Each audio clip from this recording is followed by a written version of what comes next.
Assalamualaikum warahmatullahi wabarakatuh. Selamat pagi untuk kita semua. Pagi. Alhamdulillah, salam ibu guru, bapak guru hebat. Hari ini kita akan membahas tentang disiplin positif untuk di sekolah kita.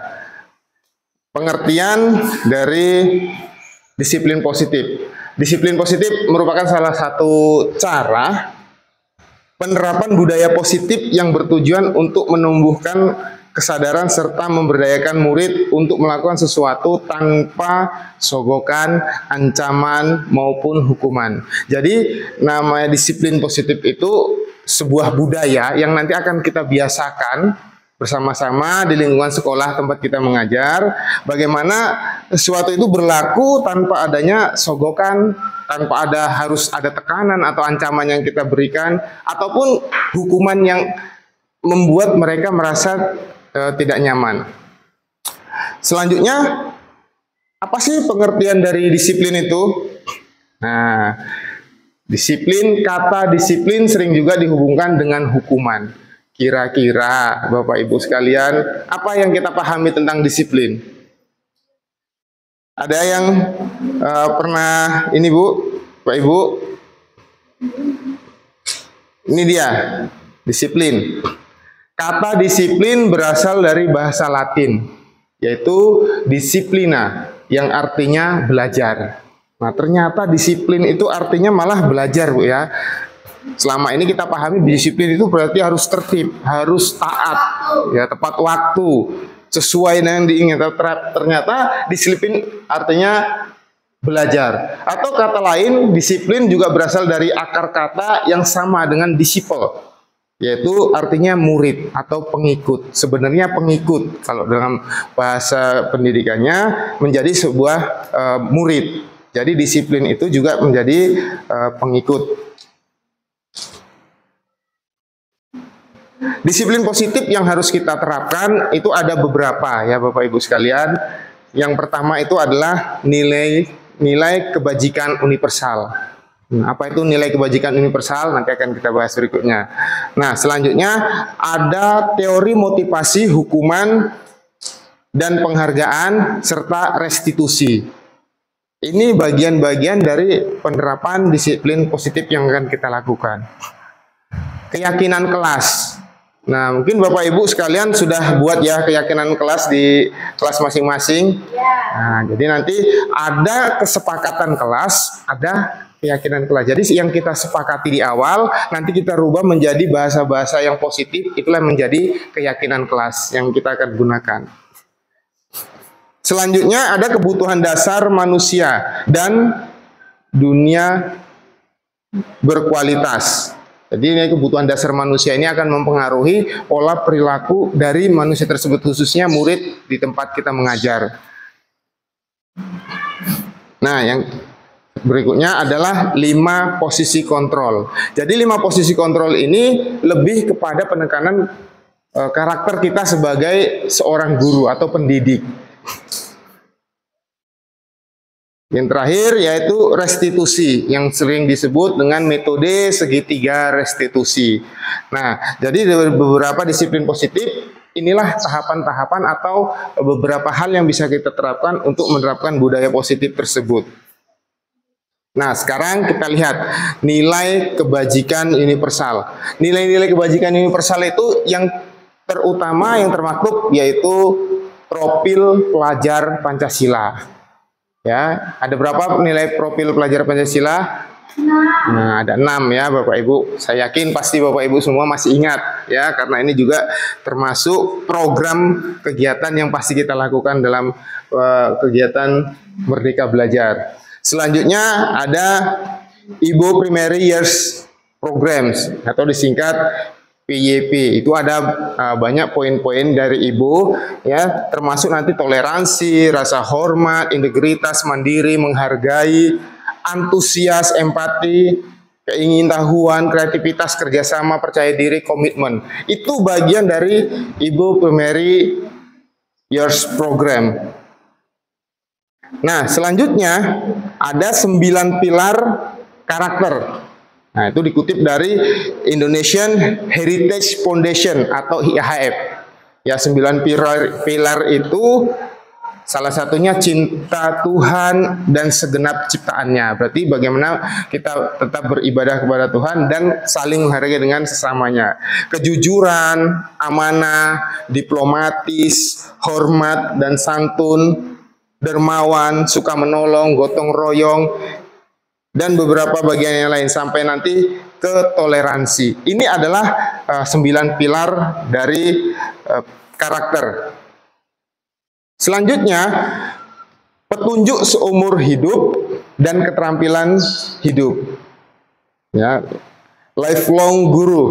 Nah, jadi di situ kalau petunjuk seumur hidup ini ada dapat dipercaya, lurus hati, sebagai pendengar yang aktif, tidak merendahkan orang lain, memberikan yang terbaik dari diri.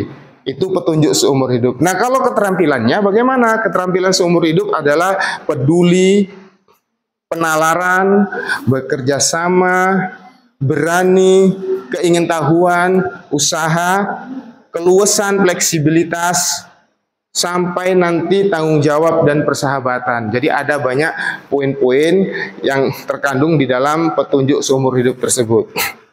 Nah, selanjutnya nilai kebajikan universal yaitu the 7 essential virtues. Ya, ini ada empati, suara hati, kontrol diri, rasa hormat, kebaikan, toleransi, keadilan. Namanya nilai kebajikan universal. Jadi secara universal ini sudah terkandung di sini semua Bapak Ibu. Nah, jadi ini akan menjadi dasar nanti bagaimana budaya positif ini sama-sama kita bisa menerapkan dalam lingkungan pembelajaran yang kita lakukan. Selanjutnya, The Virtuous Project atau proyek nilai-nilai kebajikan.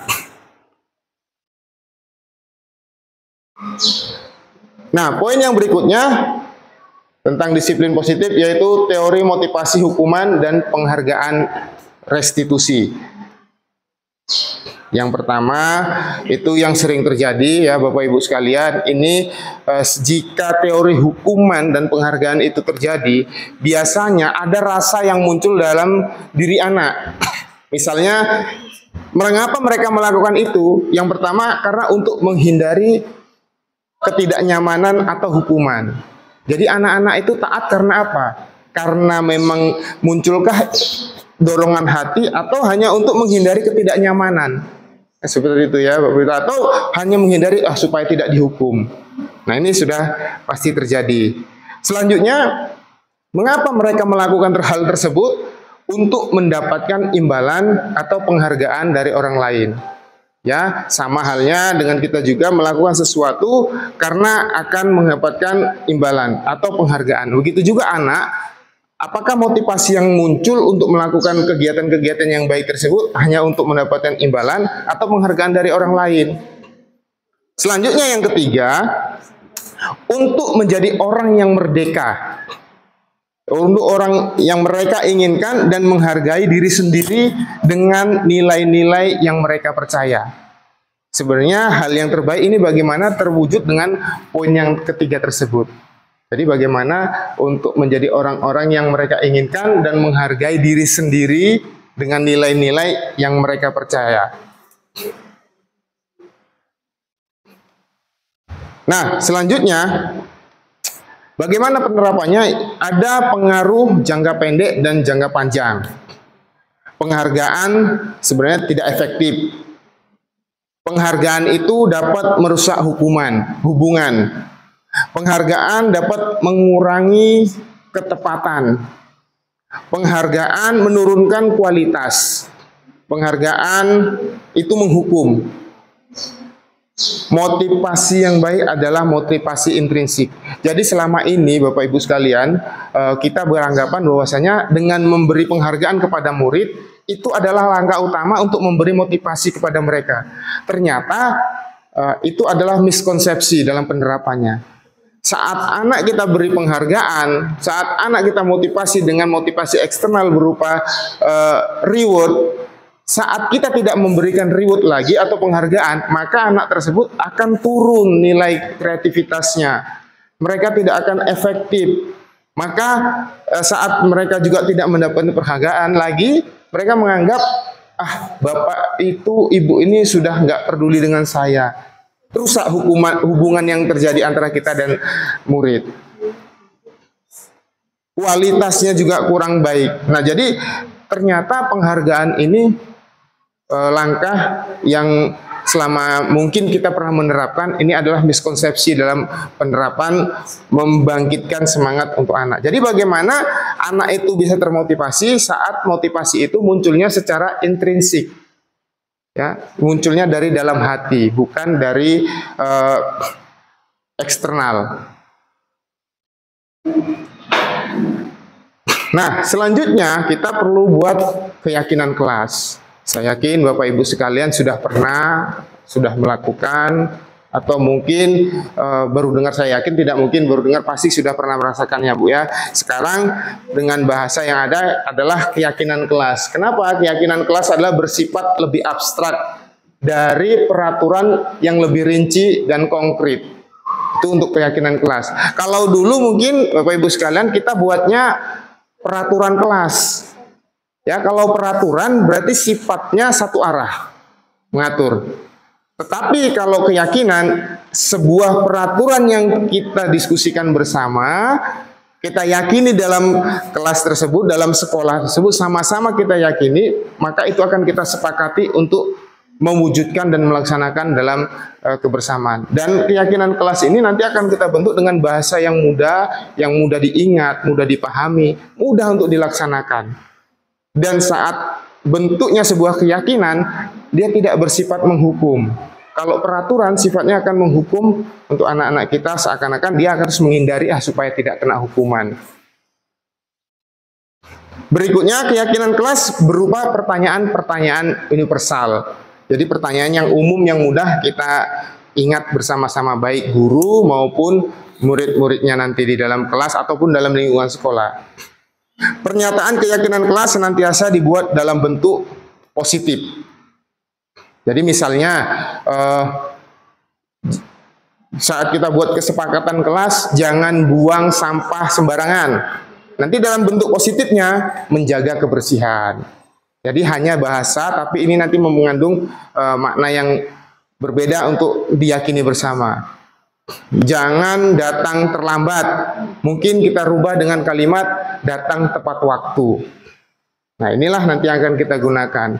Saya yakin penggunaan kalimat-kalimat positif ini akan memberikan respon atau stimulus kepada anak, lebih mudah untuk mengingatnya.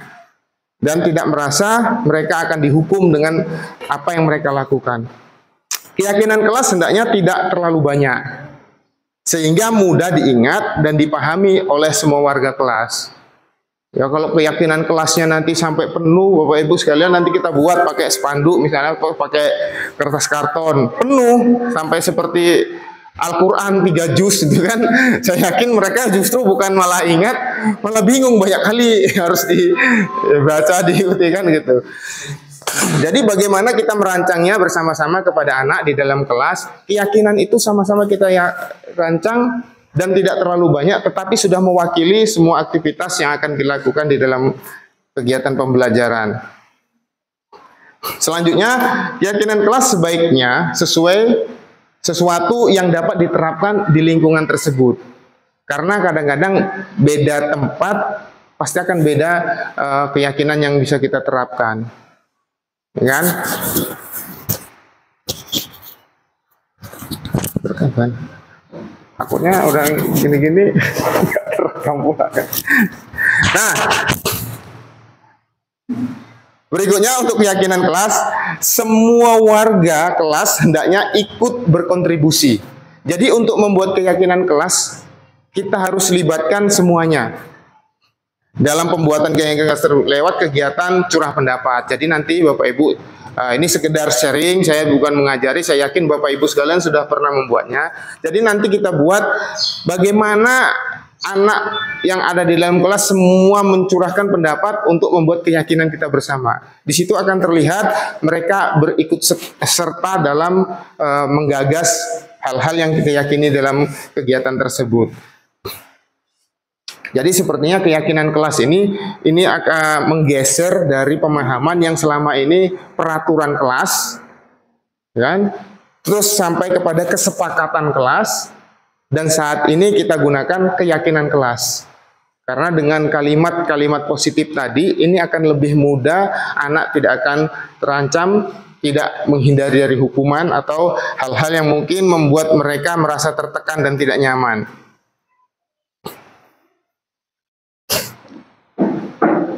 Keyakinan kelas harusnya bersedia meninjau kembali keyakinan kelas dari waktu ke waktu. Nah, jadi Bapak Ibu sekalian, walaupun nanti sudah kita buat,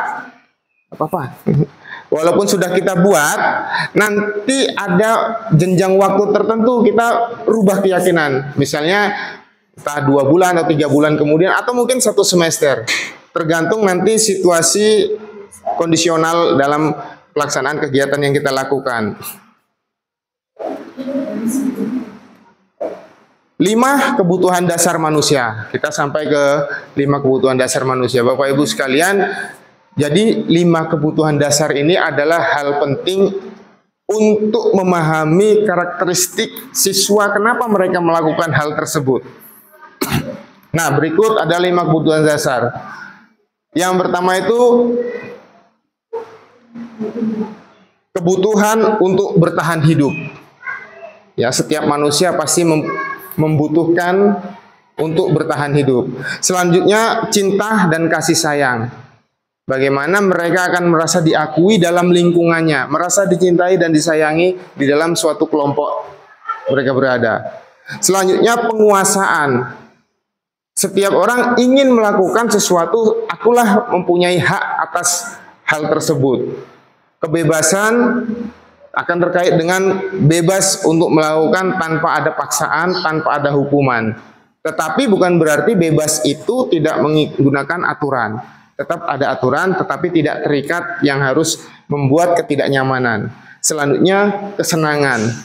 Nah, jadi 5 kebutuhan dasar ini, Bapak Ibu sekalian, saat nanti ada beberapa poinnya tidak terpenuhi, ini akan menimbulkan sifat psikologis yang akan berbeda, dan ini akan mempengaruhi cara belajar anak, cara bertingkah atau berperilaku dalam keseharian dari 5 kebutuhan dasar. Nah, selanjutnya sampai kepada 5 posisi kontrol. Ini restitusi, tapi 5 posisi kontrol. 5 posisi kontrol ini lebih kepada penekanan kita, Bapak Ibu, ya, sebagai seorang guru. Ya, 5 posisi kontrol. Jadi setelah kita memahami karakteristik anak, maka ini kita akan memahami karakteristik kita sebagai seorang guru. Di sini ada guru yang sifatnya penghukum. Ya, selama ini kita menghukum, marah dan sebagainya. Ternyata posisi kontrol kita di sini akan tercermin, oh, kita sebagai penghukum. Selanjutnya ada pembuat merasa bersalah. Jadi misalnya gini Bapak Ibu ya, kalau penghukum itu, kamu terlambat, sini, kenapa? Langsung kita hukum tanpa banyak diskusi tentang apa yang menyebabkan anak terlambat. Langsung kita berikan hukuman. Atau selanjutnya membuat merasa bersalah. Merasa bersalah ini sifatnya tidak menghukum, tetapi berbelas kasih ngomongnya, nah, apa kamu tidak kasihan lihat ibu seperti ini gara-gara kamu dimarahi, lihat bapak seperti ini, jadi bapak pun dimarahi sama kepala sekolah gara-gara kalian seperti. Nah, ini menimbulkan rasa iba, tetapi seakan-akan anak tersebut merasa bersalah dengan apa yang mereka lakukan. Di awal-awal mungkin Bapak Ibu sekalian, bahkan saya sendiri merasa langkah ini sebenarnya efektif untuk menyentuh hati, apalagi untuk tingkat anak usia tingkat SMA. Tetapi ternyata dengan 5 posisi kontrol ini, itu mari kita sampingkan, mungkin ada metode-metode yang baik yang bisa kita terapkan. Nah, selanjutnya 5 posisi kontrol sebagai teman. Nah, bagaimana seorang guru itu kadang-kadang terlalu dekat dengan murid seakan-akan menjadi teman. Sebenarnya satu sisi ada nilai positifnya, satu sisi ada nilai negatifnya. Nilai negatifnya muncul saat kita sebagai teman tapi pembatasan kepada mereka kurang baik. Kurang ada batasan. Kita harus tegaskan kepada mereka ini hanya sebagai guru dan murid. Tetapi dengan merangkul mereka sebagai teman, ini salah satu langkah mereka bisa terbuka dengan apa yang mereka lakukan, apa yang terjadi dengan mereka.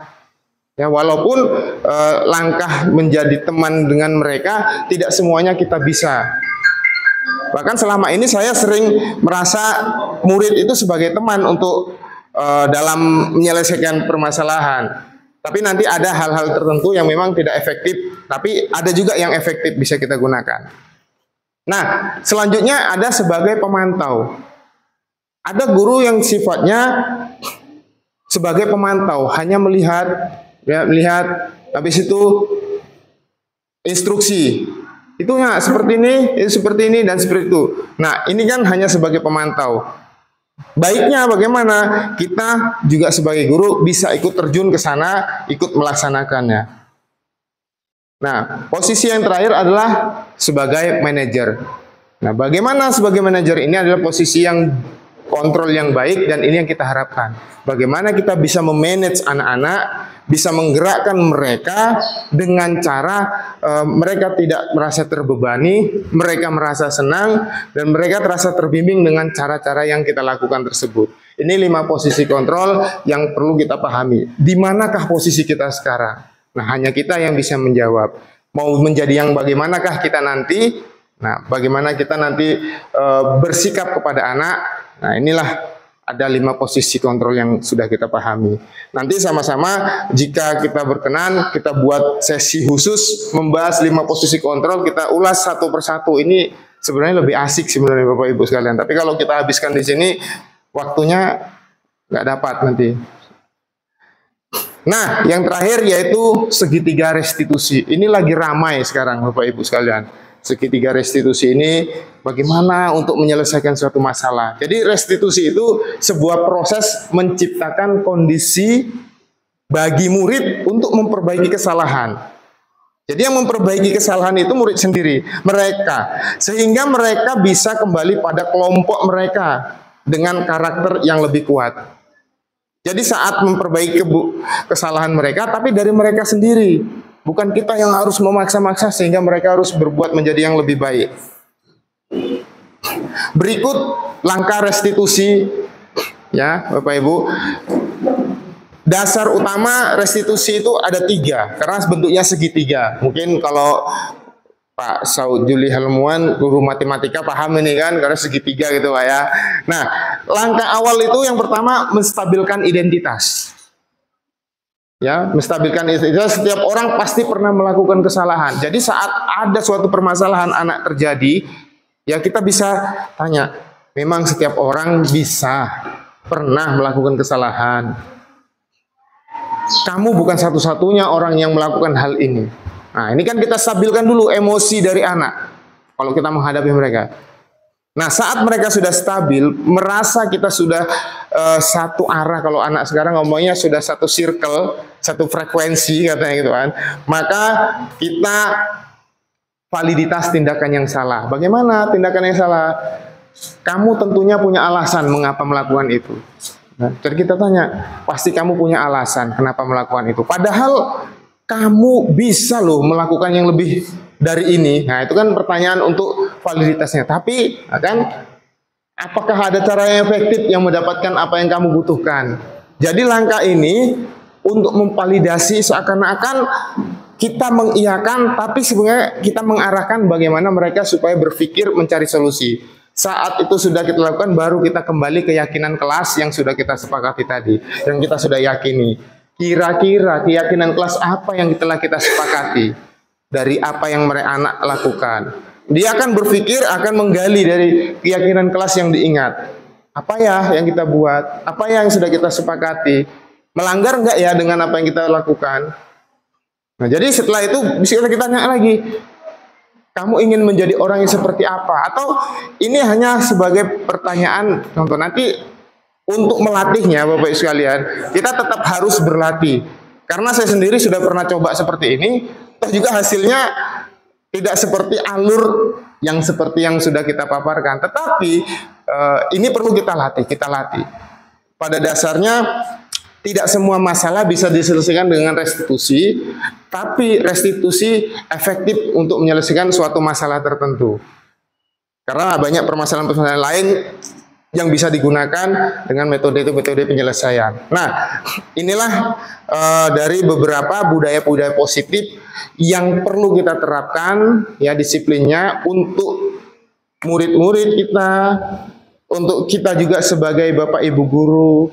Ya, jadi mungkin dari Bapak Ibu guru, teman-teman sekalian, ada yang ingin bertanya atau ingin diskusi atau menyampaikan sesuatu tentang apa yang sudah kita paparkan, kami persilahkan kepada Bapak Ibu, dan saya harap ada yang bertanya untuk diskusi kita hari ini dari budaya positif yang kita pahami tadi. Jadi intinya budaya positif itu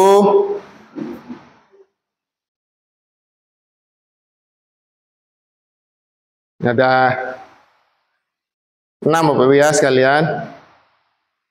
Nah ini nilai kebajikan universal, teori motivasi hukuman, penghargaan dan restitusi, keyakinan kelas, kebutuhan dasar manusia, 5 posisi kontrol, dan segitiga restitusi. Ya kira-kira gimana Bu?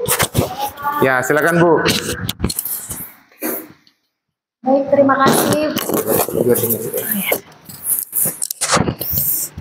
Baik, terima kasih Pak atas kesempatannya. Hal yang mau saya tanyakan yaitu, menurut Bapak, apakah semua kasus siswa dapat kita selesaikan dengan segitiga restitusi? Terima kasih. Assalamualaikum warahmatullahi wabarakatuh. Waalaikumsalam warahmatullahi wabarakatuh. Alhamdulillah, luar biasa ini pertanyaan dari Bu Dar. Tepuk tanganlah dulu untuk Bu Dar ya. Jadi pertanyaannya, jadi apakah bisa untuk semua kasus permasalahan siswa itu diselesaikan dengan restitusi gitu Bu ya? Nah, jadi ada batasan-batasan tertentu tentang kasus atau permasalahan siswa. Jadi tidak semuanya semuanya permasalahan itu bisa diselesaikan menggunakan restitusi. Jadi gini Bu, kalau permasalahan restitusi itu penyelesaiannya pasti siswa yang sudah memahami tentang keyakinan kelas. Kalau nanti permasalahan dalam bentuk kriminal misalnya, ya, kekerasan, ini biasanya kurang efektif menggunakan restitusi. Karena kalau kita menggunakan restitusi, pastinya kita harus mempunyai keyakinan kelas, pastinya harus memahami kebutuhan dasar manusia. Tidak semena-mena penyelesaian masalah itu harus dengan restitusi itu pasti selesai, tidak. Karena misalnya terlambat, tidak seragam, tidur saat pembelajaran, mungkin hal-hal seperti ini menggunakan restitusi sehingga nanti mereka tidak tidak merasa sakit hati atau kecewa atau tersingkirkan dari kelompoknya. Tapi kalau nanti sifatnya sudah bullying misalnya, kekerasan, kriminal, nah ini sepertinya kurang efektif. Karena kemarin pernah kita diskusi juga dalam ruang virtual, sudah pernah kita tanyakan dengan beberapa orang-orang yang sudah memahami dan sudah menerapkan, memang mereka sudah menyampaikan restitusi adalah metode untuk penyelesaian masalah sesuai pemahaman tadi, untuk mengembalikan anak kepada kelompoknya. Tetapi restitusi itu tidak bisa menyelesaikan setiap permasalahan yang ada. Nah, jadi kadang-kadang tidak selesainya itu bukan karena restitusinya, tetapi karena kita juga perlu melatih, Bapak Ibu. Ya, melatihnya. Saat kita melakukan penyelesaian permasalahan anak dengan metode restitusi, tapi tidak selesai. Apakah restitusinya yang salah? Kalau yang pernah saya lakukan, kayaknya saya yang belum begitu mahir memahami restitusinya. Jadi memang harus kita ulang-ulang, harus kita coba. Terus kita lakukan. Seperti filosofi Ki Hajar Dewantara, guru adalah pembelajar sepanjang hayat. Jadi sebagaimana kita terus kita coba, kita lakukan. Maka memang kita harus bergeser nih Bapak Ibu sekalian. Dari paradigma yang awal kita sebagai seorang penghukum, seorang yang pembuat merasa bersalah. Saya sadar dulu saya seorang penghukum. Tapi setelah sudah memahami modul-modul dalam pembelajaran yang dilakukan, ternyata ada langkah lain yang bisa kita terapkan. Ada cara lain yang lebih efektif, yang lebih membangkitkan daya semangat anak. Sehingga mereka merasa tertuntun. Karena kadang-kadang perlakuan mereka kembali kepada kebutuhan dasar tadi. Saat anak kurang perhatian, pasti dia akan mencari perhatian di sekolah. Saat anak kurang kebebasan, dia akan melakukan kebebasan. Saat sudah terbiasa mereka mempunyai sikap berkuasa, saat di sekolah juga akan bertindak bahwasanya inilah aku. Aku bisa, kamu harus ikut aku. Nah, ini ada sifat dari kebutuhan dasar manusia. Memang tidak lepas apapun permasalahannya, peran guru dan orang tua ini saling keterkaitan. Ya, itu kepada Ibu Ika Wulandara. Terima kasih atas pertanyaannya. Mungkin ada lagi? Atau dari bapak-bapaknya? Silakan, bapak-bapak. Kita waktu kesempatan, ini ada beberapa menit lagi sebelum kita penutupan. Nggak pala pakai ice breaking lah ya.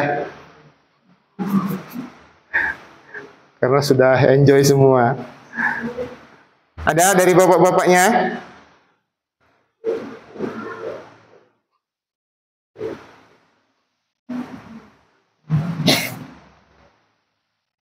Silakan Pak. Nah, nggak apa-apa Pak. Nah, coba ngomong aja Pak.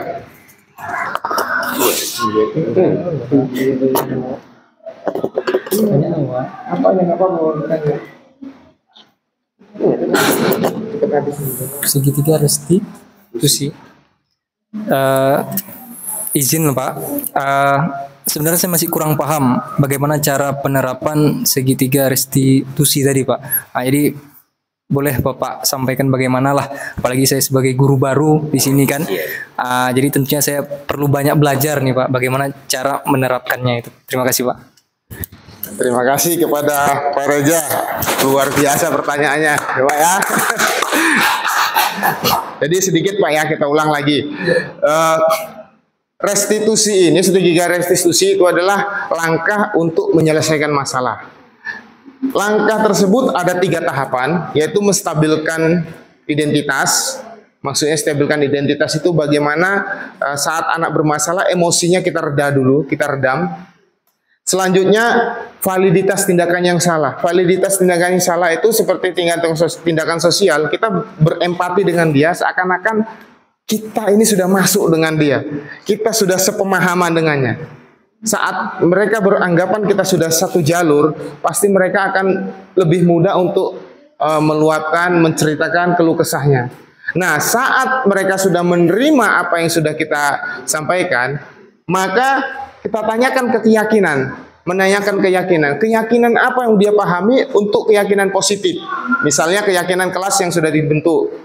Ya kan? Saat dia melakukan hal tersebut, melanggar nggak dengan keyakinannya? Misal kita kasih contoh begini, di kelas siapa kita buat namanya si Anto gitu kan, dengan si Butet misalnya, ya kan? Tiba-tiba Butet marah-marah dengan Anto, ya kan? Marah-marah tidak jelas. Nah, jadi ada laporan masuk ke misalnya saya wali kelas, maka Butet akan saya panggil untuk mengklarifikasinya. Nah, saat saya jumpa dengan Butet, saya akan dengarkan dulu.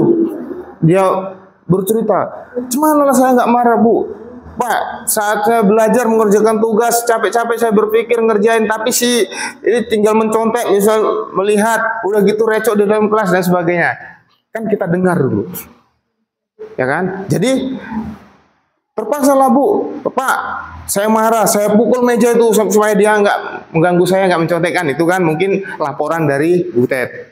Nah, lalu kita menstabilkan identitasnya tadi Pak, langkah awalnya.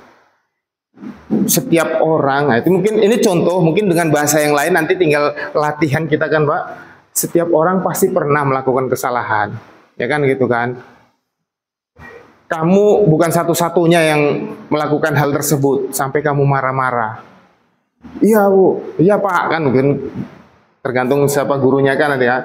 Nah, setelah itu nanti kita akan, saat dia sudah merasa stabil dengan bahasa kita di awal tadi, maka kita validasi tindakan yang salah tersebut. Baru kita bilang, mungkin bahasanya gini, saya yakin kamu Butet bisa melakukan hal yang lebih dari ini. Dan itu boleh-boleh saja. Ya kan gitu. Tentu kamu punya alasan kenapa kamu melakukan. Ya kan? Alasannya apa? Ya itu tadi, akan dia bercerita. Mungkin yakinlah pasti berceritanya akan mulai reda. Ya si Ampa begini, tapi kita kan tetap dengan bahasa yang datar, yang nanti dia akan bercerita bahwasanya, iya Pak, tadi kan saya ngerjakan tugas, ini si Antom tiba-tiba mencontek, recok pula mengganggu saya dan saya tidak. Nah ini kan secara alur Pak ya, tapi nanti secara realnya memang nanti kita perlu latihan. Tidak semuanya dengan alur yang sama akan terjadi seperti yang kita harapkan.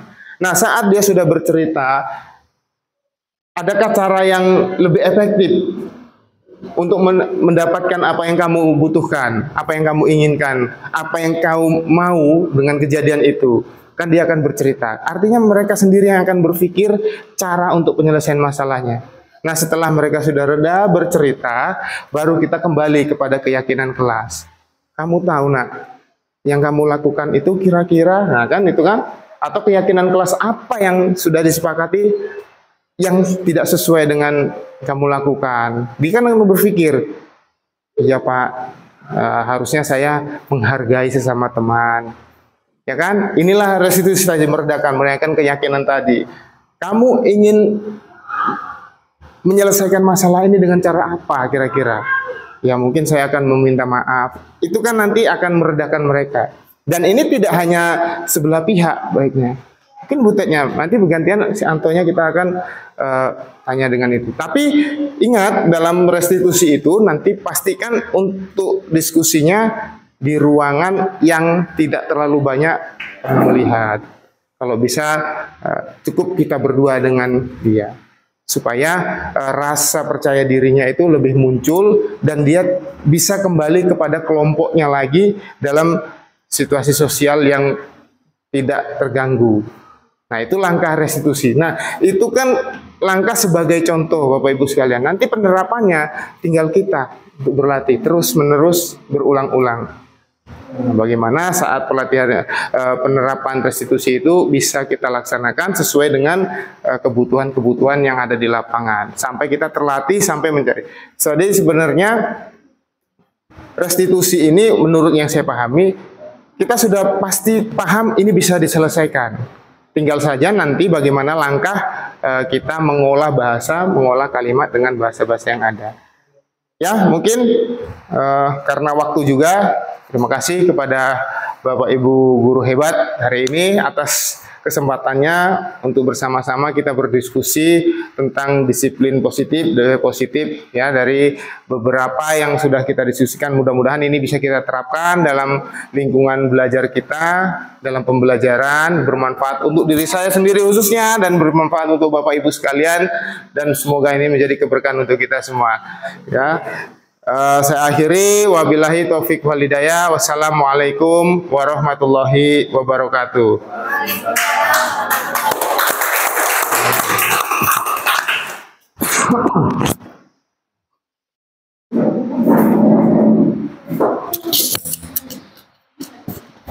Langsung Pak. Ya.